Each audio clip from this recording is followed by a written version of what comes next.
Hello students, in this video we will discuss further physical properties of the acids. In last video we have discussed two physical properties. First is physical state of acids and the second one is taste of acids. इसके बारे में हम लोग explain कर चुके हैं, पढ़ चुके हैं इसके बारे में, इसका एक्सप्लेनेशन हो चुका था। आज हम लोग सॉल्युबिलिटी से स्टार्ट करते हैं। ठीक है बच्चों, तो फिजिकल स्टेट एसिड्स की मैंने आपको बता दी थी कि जो एसिड्स होते हैं वो मोस्टली टू फिजिकल स्टेट्स में प्रेजेंट होते हैं, लिक्विड एंड सॉलिड। उसके टेस्ट में बताया था all acids are sour in taste. इससे कोई फर्क नहीं पड़ेगा कि वो एसिड स्ट्रांग है या वीक है, इनऑर्गेनिक है या ऑर्गेनिक है, कुछ भी एक्स वाई जेड कैसा भी एसिड हो, एसिड कैसा होगा सॉर इन टेस्ट। लेकिन आप उसको टेस्ट करने की गलती मत करिएगा। अगर वीक है तो ठीक है, लेकिन अगर स्ट्रांग एसिड होगा तो आपकी जबान को, आपकी टंग को क्या करेगा, जला देगा, मतलब उसका कोरोजन कर देगा। तो ये पॉइंट दोनों क्लियर हो गए थे। आज हम लोग स्टार्ट कर रहे हैं सॉल्युबिलिटी ऑफ एसिड्स से। तो सॉल्युबिलिटी ऑफ एसिड्स से आपको क्वेश्चन पूछा जाएगा कि क्या सारे एसिड्स वाटर में सॉल्युबल हैं? तो आप आंसर करेंगे yes, all acids are soluble into water. सारे एसिड्स जो है पानी में बहुत अच्छी तरह से घुलते हैं, डिजोल्व होते हैं। अब वाटर में एसिड्स क्यों डिजोल्व होते हैं, तो उसके पीछे केमिकल बॉन्डिंग में जाइए और जहां पर बताया गया है आपको covalent bonds and covalent compound के बारे में। तो आप ध्यान दीजिए, जितने भी एसिड्स हैं, all the acids are covalent compound. सारे एसिड्स क्या है? कोवेलेंट कंपाउंड है। कैसा भी एसिड है वो कोवेलेंट कंपाउंड है।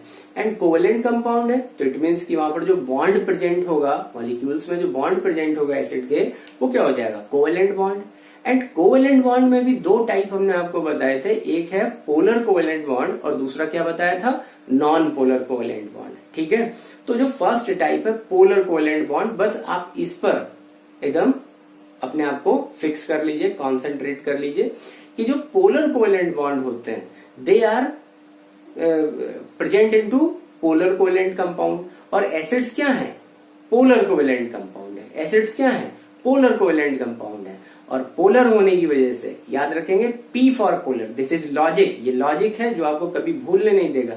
P फॉर पोलर और P फॉर पानी में। पानी में क्या? पानी में डुबकी लगाएंगे, मतलब पानी में डिजोल्व हो जाएंगे। तो जितने भी पोलर कोवेलेंट कंपाउंड्स हैं they are good soluble into water. जो उनकी सॉल्युबिलिटी है, पानी में घुलने की जो उनकी जो एक कैपेबिलिटी है, दैट इज गुड। बहुत अच्छी तरीके से वो पानी में क्या होते हैं?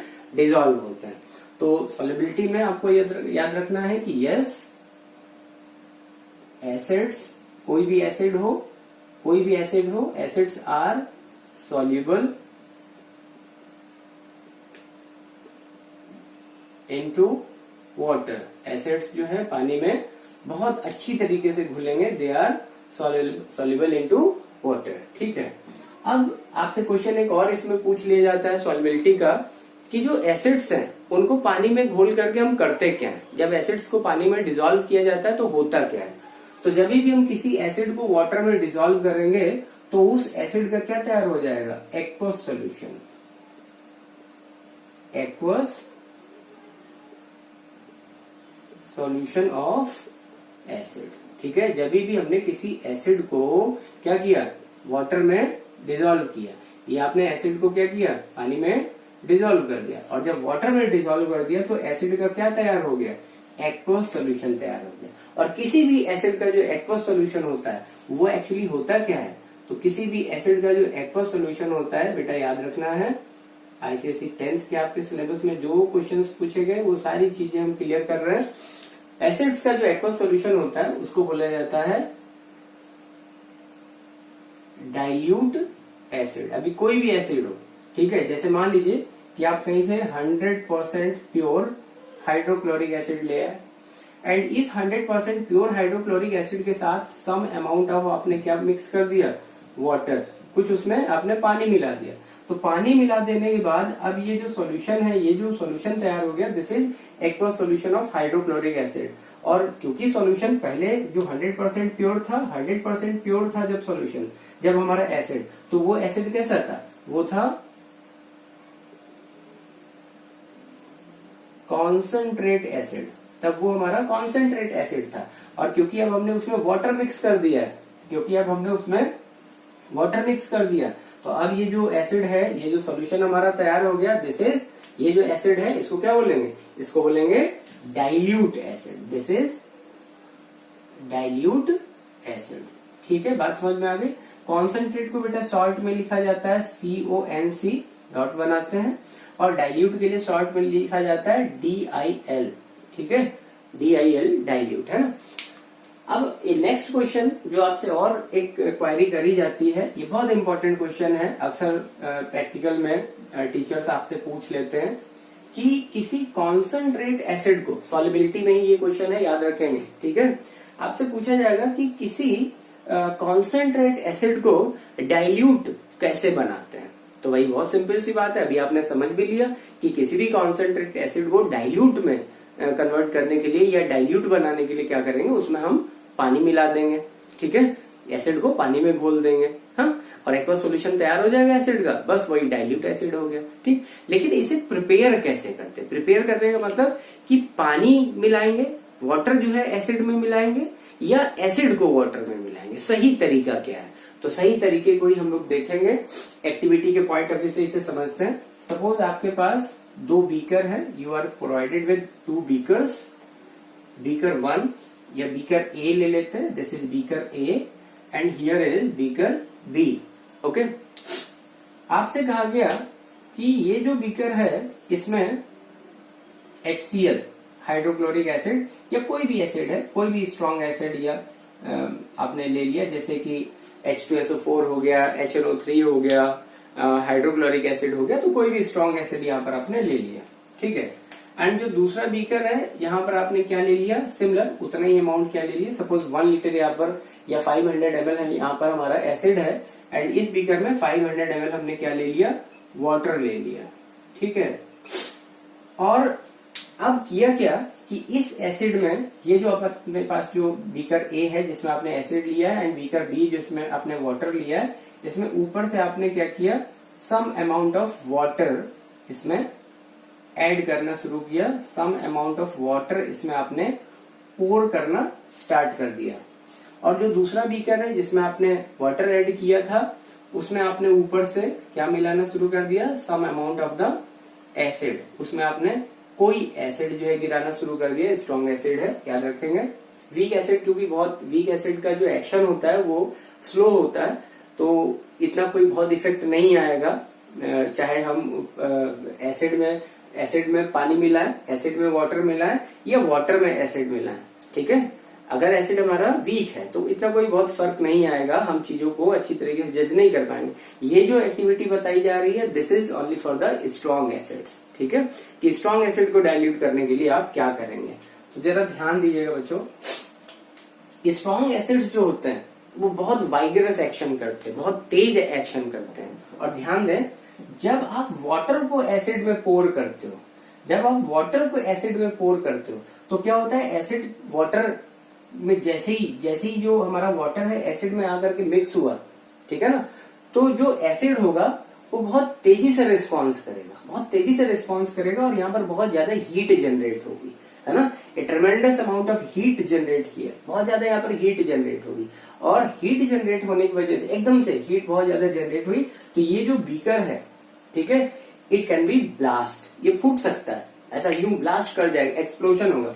तो ये वाली जो फर्स्ट एक्टिविटी है, ठीक है, इसको आप एक्टिविटी 1 कह लो, एक्टिविटी फर्स्ट, ये जो फर्स्ट एक्टिविटी है, ये फर्स्ट एक्टिविटी जो है, दिस इज रॉन्ग वे, इस एक्टिविटी को हमें अप्लाई नहीं करना है। This is wrong way to prepare dilute acid by adding water into the strong acid. Strong acid में आप डायरेक्ट वाटर नहीं पोर करेंगे, याद रखिए, स्ट्रॉन्ग एसिड में आप डायरेक्ट वाटर नहीं पोर करेंगे। क्यों?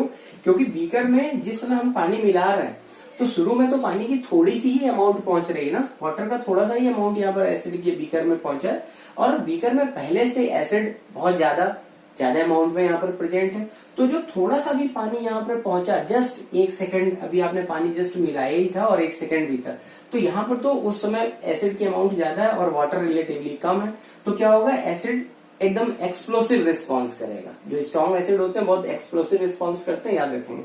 तो बहुत एक्सप्लोसिव रिस्पॉन्स होगा, वाइग्रस रिएक्शन होगी और ये बीकर जो है ब्लास्ट हो सकता है, क्योंकि ज्यादा हीट जनरेट होगी तो ये बीकर ब्लास्ट हो सकता है। और आप वहां पर सपोज एक्ट कर रहे हैं, आप ये काम कर रहे हैं, ठीक है, और आपने ध्यान नहीं दिया, एसिड बीकर में लेके देन उसमें वाटर मिला है, तो ये एक्सप्लोजन हो सकता है, इससे आपको चोट लग सकती है, आसपास जो लोग काम कर रहे हैं उनको चोट लग सकती है, और भी कोई दूसरी एक्सीडेंट हो सकता है। तो इसलिए ये जो एक्टिविटी फर्स्ट है, this is not suitable to prepare dilute acid from a concentrate. आपने जो यहाँ पर एसिड लिया है, ये एसिड कैसा है, ये कोई कॉन्सेंट्रेट एसिड है, और कॉन्सेंट्रेट एसिड में पानी आपको मिला करके उसको डाइल्यूट बनाने का अगर आप काम कर रहे हैं तो दिस इज रॉन्ग वे, ये मेथड सही नहीं है, ठीक है। इस तरीके से हम एसिड को डाइल्यूट नहीं करेंगे। सही तरीका क्या है, तो सही तरीका है आपका एक्टिविटी सेकेंड। ये जो सेकेंड एक्टिविटी है, जहां पर आपने बीकर बी में वाटर पहले से ले रखा है, तो बीकर पानी यहां पर देखिए ज्यादा अमाउंट में, और ड्रॉप बाय ड्रॉप धीरे धीरे करके ड्रॉप बाय ड्रॉप का कर रहे हैं, यहां से आपने एसिड इसमें मिलाना शुरू किया, तो क्योंकि एसिड की अमाउंट हमने ड्रॉप बाय ड्रॉप मिलाई है, ठीक है। पानी में, वाटर में जो एसिड की अमाउंट है, हम क्या कर रहे हैं, ड्रॉप बाय ड्रॉप ऐड कर रहे हैं, ठीक है। तो एसिड रिलेटिवली यहाँ पर बहुत कम पहुंच रहा है और पानी बहुत ज्यादा है, तो बहुत कम एसिड यहाँ पर पहुंच रहा है, तो अगर हीट जनरेट भी हो रही तो वो हीट की अमाउंट क्या होगी, रिलेटिवली अगर इससे कंपेयर करें तो यहाँ पर जो हीट की अमाउंट जनरेट हो रही है एसिड यहाँ पर पहुंचने पर, वो क्या है, बहुत कम है, बहुत कम है। इस वजह से क्या होगा कि ये जो बीकर है, it can not be blast, यहाँ पर कोई भी किसी भी तरीके का एक्सप्लोशन कॉज नहीं होगा। तो this is the suitable method या suitable process to prepare a dilute acid from providing the concentrate acid। ये जो एसिड आपको दिया गया है, ये एसिड आपने कॉन्सेंट्रेट ही मिलाया है, और कॉन्सेंट्रेट एसिड से जब हम डाइल्यूट एसिड बना रहे हैं तो उसका सही तरीका ये है कि बीकर में आप पानी रखिए, या किसी भी ऐसे बर्तन में आप पानी रखिए, एंड ऊपर से पानी में अब क्या करना है, वाटर में क्या करना है, ड्रॉप बाय ड्रॉप आपको एसिड ऐड करना है। ओके बेटा, ये बहुत इंपॉर्टेंट क्वेश्चन है जो अक्सर आप लोगों से एग्जाम में पूछ लिया जाता है। तो हम लोगों ने सॉल्युबिलिटी भी कंप्लीट कर ली। नेक्स्ट जो पॉइंट है वो आपसे पूछा जाता है कि स्किन का जो एसिड है उसका हमारी स्किन पर क्या इफेक्ट पड़ता है, या किसी भी लिविंग का मतलब कोई भी लिविंग हो, उसकी स्किन पर क्या इफेक्ट पड़ेगा। तो एक बहुत इंपॉर्टेंट पॉइंट याद रखिए कि जितने भी एसिड्स होते हैं, all the acids are corrosive in nature. सारे एसिड्स जो होते हैं वो कोरोसिव नेचर के होते हैं। कोरोसिव नेचर का सेंस ये होता है, जैसे ये स्किन है मान लीजिए, एंड स्किन पर एसिड गिर गया एसिड, तो ये स्किन क्या हो जाएगी, जल जाएगी, बर्निंग, स्किन जलने लगेगी, ठीक है, बड़ा पेनफुल एक फीलिंग आएगी, बहुत दर्द होगा। और स्ट्रॉन्ग एसिड अगर है इत्तेफाक से, वीक एसिड है तब तो कोई बात नहीं, वीक एसिड है तब तो कोई बात नहीं, क्योंकि जो वीक एसिड होते हैं उनका जो कोरोसिव प्रॉपर्टी होती है वो भी क्या होती है, माइल्ड होती है ना, माइल्ड कोरोजन करते हैं। जो वीक एसिड होते हैं, अब भाई नाम ही वीक है तो उनकी कोई भी प्रॉपर्टी क्या हो जाएगी, वीक हो जाएगी। अब जरा ध्यान दो, अगर स्किन पर वहीं पर कोई स्ट्रॉन्ग एसिड गिर जा रहा है तो स्ट्रॉन्ग एसिड का जो कोरोजन है वो भी तो बहुत हाई होगा, वो स्किन को बहुत तेजी से जला देगा और ये स्किन को यूं कोरोड कर देगा। तो कोरोड करना, उखाड़ लेने को ही क्या बोलेंगे, कोरोजन। तो जो स्ट्रॉन्ग एसिड्स होते हैं दे आर हाईली कोरोसिव, और स्किन पर गिर जाने पर उसको क्या करेंगे, जला देंगे। तो आपको याद रखना है, इसमें 3 एसिड्स के नाम आपसे बहुत पूछे जाते हैं। कलर पूछा जाता है कि अगर वो स्किन पे गिर जा रहे हैं, स्ट्रॉन्ग एसिड है वो, और स्किन पे अगर गिर जा रहा है तो स्किन पर किस तरीके के इफेक्ट आएगा, या स्किन को जलाने के बाद उसका कैसा कलर अपीयर होगा। तो ये जो 3 एसिड्स हैं, इसमें सबसे पहला है आपका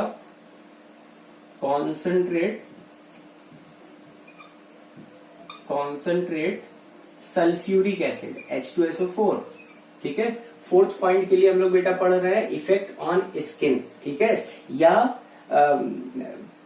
corrosion of skin by the action of N acid. जो एसिड है अगर स्किन पे गिर जा रहा है तो उसका कोरोजन हो रहा है, तो वो जो कोरोड हो जा रही है स्किन, तो स्किन पर कलर क्या आएगा। तो पहला एसिड हो गया कॉन्सेंट्रेट H2SO4 या सल्फ्यूरिक एसिड जिसे बोलते हैं। दूसरा एसिड हो गया आपका कॉन्सेंट्रेट HNO3 को क्या बोलते हैं, नाइट्रिक एसिड। और जो थर्ड एसिड है जो आपके सिलेबस में है, बस आपको उतना पढ़ना है, उससे ज्यादा नहीं पढ़ना है। थर्ड है HCl, this is hydrochloric acid. तो आपको याद रखना है कि अगर कॉन्सेंट्रेट सल्फ्यूरिक एसिड स्किन पर गिर जा रहा है, किसी की स्किन पर गिर जा रहा है, तो स्किन को क्या कर देगा, जला देगा, ठीक है, स्किन की बर्निंग कर देगा एंड देन कोरोजन करने लगेगा। और वो जो पूरी स्किन जहां पर ये एसिड गिर गया है वहां पर स्किन क्या हो जाएगी, ब्लैक हो जाएगी स्किन। अगर नाइट्रिक एसिड गिर जा रहा है तो सेम इफेक्ट है, ये भी बहुत कोरोसिव है, सल्फ्यूरिक एसिड भी बहुत ज्यादा कोरोसिव है, नाइट्रिक एसिड भी बहुत ज्यादा कोरोसिव है और हाइड्रोक्लोरिक एसिड भी बहुत ज्यादा कोरोसिव है, याद रखेंगे। इफेक्ट जब कोरोजन हो गया तो उसके बाद स्किन पर कलर क्या दिखाई दिया, तो स्किन ब्लैक, जली हुई ब्लैक नजर आएगी, ठीक है। यहां पर स्किन जलने के बाद कैसी नजर आएगी, येलो। किस केस में, अगर नाइट्रिक एसिड गिर जा रहा है स्किन पर कॉन्सेंट्रेट। इसी तरीके से अगर हाइड्रोक्लोरिक एसिड गिर जा रहा है तो ये क्या हो जाएगा, डार्क येलो या अंबर कलर, याद रखना।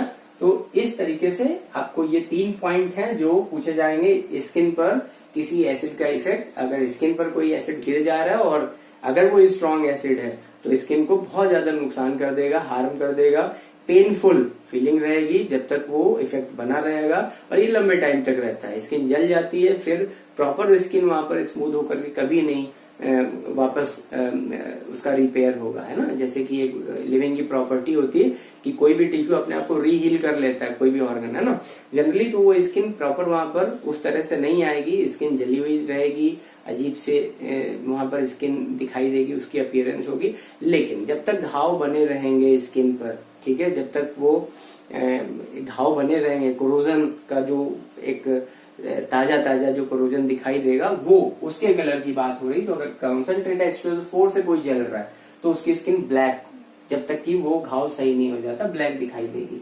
कॉन्सेंट्रेट नाइट्रिक एसिड के केस में येलो, कॉन्सेंट्रेट हाइड्रोक्लोरिक एसिड के केस में क्या हो जाएगा, डार्क येलो, ठीक है, यू हैव टू रिमेम्बर।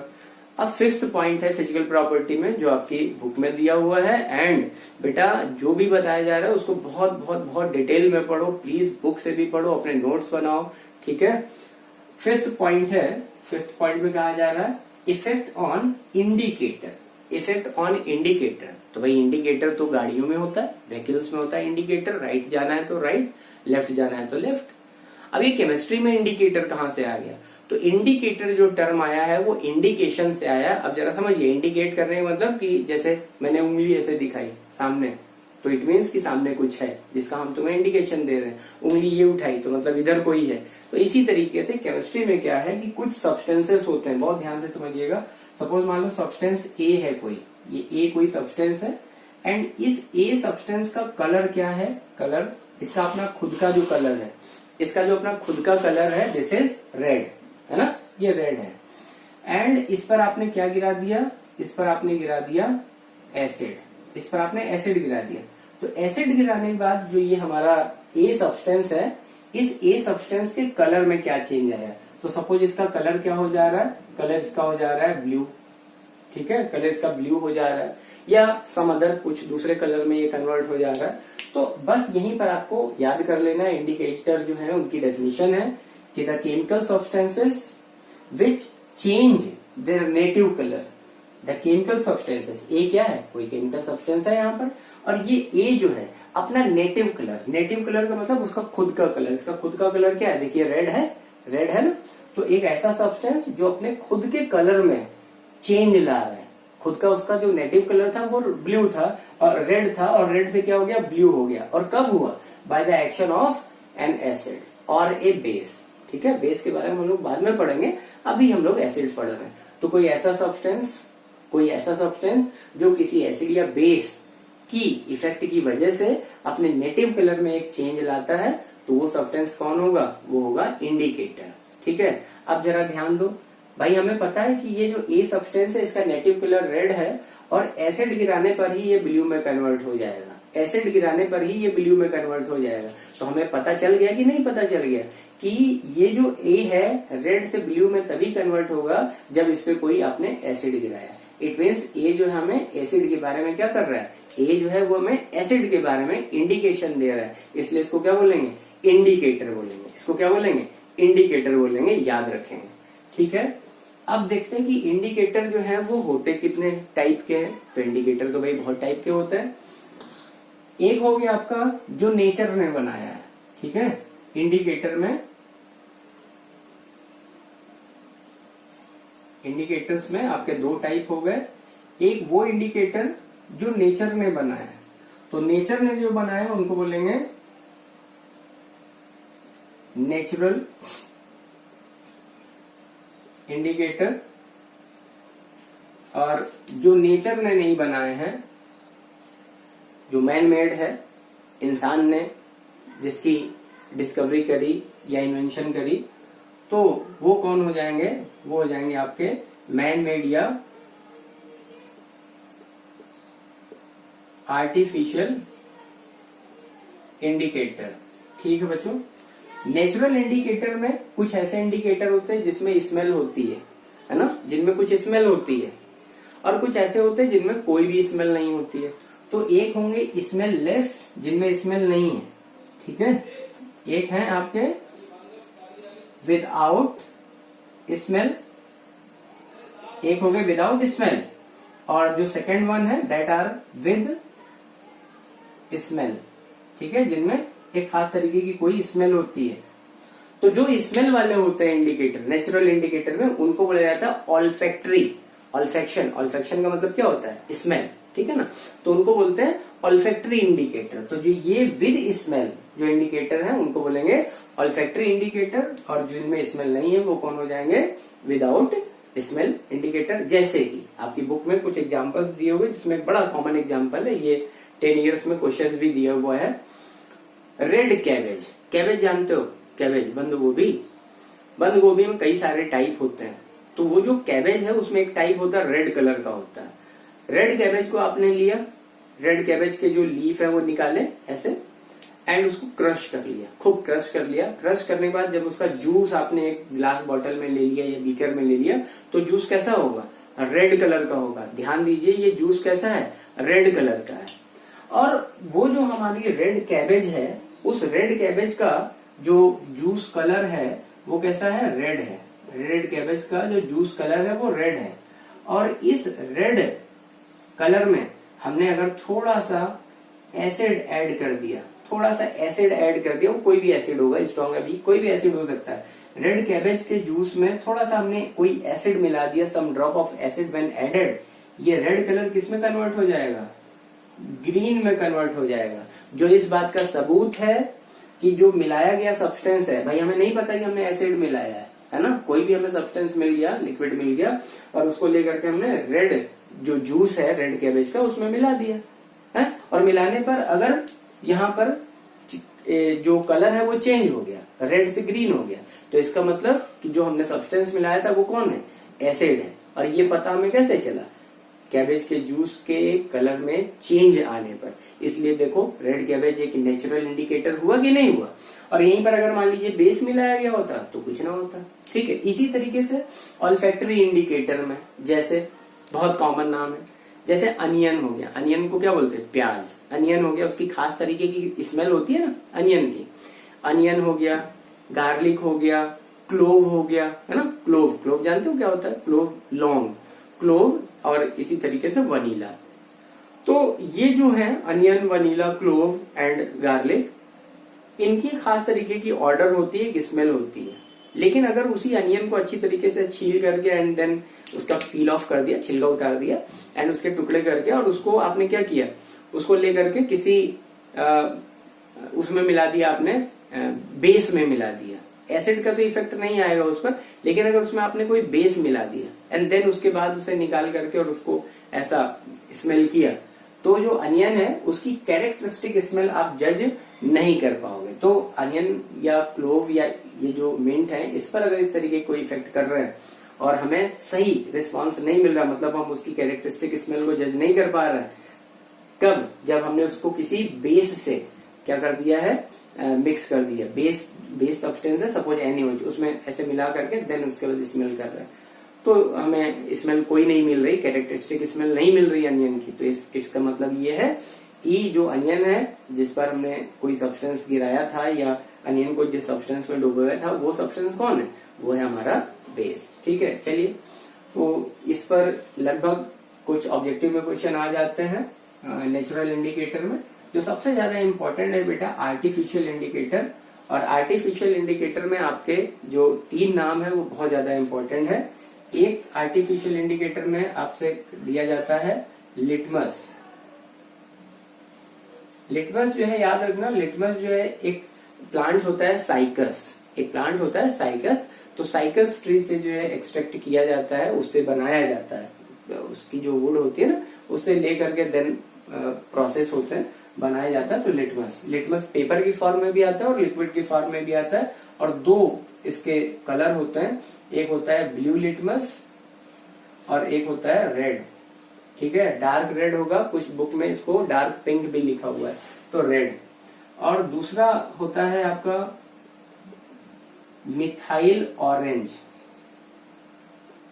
ये एक ऑर्गेनिक डाई है, एक ऑर्गेनिक सब्सटेंस है, मतलब केमिकल सब्सटेंस है, लैब में बनाया गया है। और इसका खुद का कलर क्या होता है, ऑरेंज, इसलिए इसको बोला गया मिथाइल ऑरेंज। तो दूसरा जो इंडिकेटर हो गया वो ये हो गया आर्टिफिशियल इंडिकेटर्स में, है ना। पहला टाइप लिटमस हो गया, दूसरा मिथाइल ऑरेंज, और थर्ड होता है फिनोफ्थैलिन।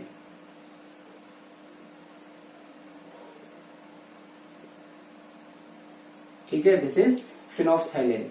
तो फिनोफ्थैलिन, लिटमस और जो मिथाइल ऑरेंज है, इस पर एसिड का क्या इफेक्ट आता है उसके लिए एक लॉजिक है, उस लॉजिक के थ्रू आप चलेंगे, चीजें एकदम से क्लियर हो जाएंगी। तो पहला जो बता रहा है लिटमस के लिए बता रहा है, लिटमस के लिए क्या लिखोगे, BAR, ये हो गया, अभी चीज समझ में आ जाएगी। दूसरा जो लॉजिक लिख रहे हैं वो किसके लिए है, मिथाइल ऑरेंज के लिए।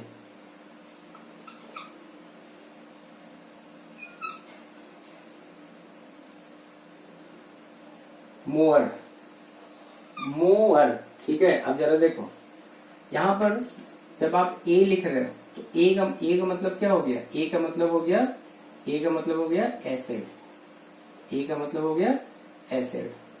और बी का मतलब क्या हो गया, तो बी का मतलब हो गया ब्लू लिटमस, ब्लू लिटमस। और ब्लू लिटमस किस में कन्वर्ट हो रहा है, ब्लू लिटमस कन्वर्ट हो जा रहा है रेड, रेड लिटमस में। ठीक है, लिटमस तो भाई लिटमस ही रहेगा, बस उसके कलर में चेंज आएगा। तो जो ब्लू लिटमस है वो किस में कन्वर्ट हो गया, वो कन्वर्ट हो गया रेड में, उसका कलर चेंज हो गया, वो रेड हो गया। और रेड कब हो गया, जब उसमें आपने कोई एसिड गिराया। तो BAR, blue litmus, B for blue litmus, A for acid, R for red. तो blue litmus changes, blue litmus change its colour, change its colour मतलब ब्लू से रेड हो रहा है by the effect of acid. ठीक है, तो आपको याद रखना है कि जो ब्लू लिटमस होता है वो एसिड की प्रेजेंस में रेड में कन्वर्ट हो जाएगा। ओके, MOAR, इसको जरा समझते हैं। यहां पर भी ए का मतलब क्या हो गया, यहां पर भी ए का मतलब हो गया एसिड, ए का मतलब हो गया एसिड। बहुत आसान है, लॉजिक से समझो, क्लियर हो जाएगा। और MO, ये जो MO है इसका मतलब क्या है, MO का मतलब हो गया आपका M for methyl, M for methyl, O for orange, methyl orange. और मिथाइल ऑरेंज जो है, मिथाइल ऑरेंज का ये जो ऑरेंज कलर है ये किस में कन्वर्ट हो जा रहा है, मिथाइल ऑरेंज का जो ऑरेंज कलर है वो कन्वर्ट हो जा रहा है R फॉर रेड में, रेड में कन्वर्ट हो जा रहा है। और मिथाइल ऑरेंज, ऑरेंज से रेड कब हो जा रहा है, जब मिथाइल ऑरेंज पर कुछ एसिड आपने अप्लाई किया। ठीक है, तो जो हमारा मिथाइल ऑरेंज है वो रेड में कन्वर्ट हो जाएगा। आ गई बात समझ में। तो MOAR, ये लॉजिक हो गया कि MO मतलब methyl orange changes into red, orange से रेड हो गया bye the effect of N acid. Clear, clear. तो आपका जो मिथाइल ऑरेंज है और जो लिटमस है उसके लिए आपने इस लॉजिक से चीजों को याद रख लेना है। अब आते हैं फिनोफ्थैलिन पर।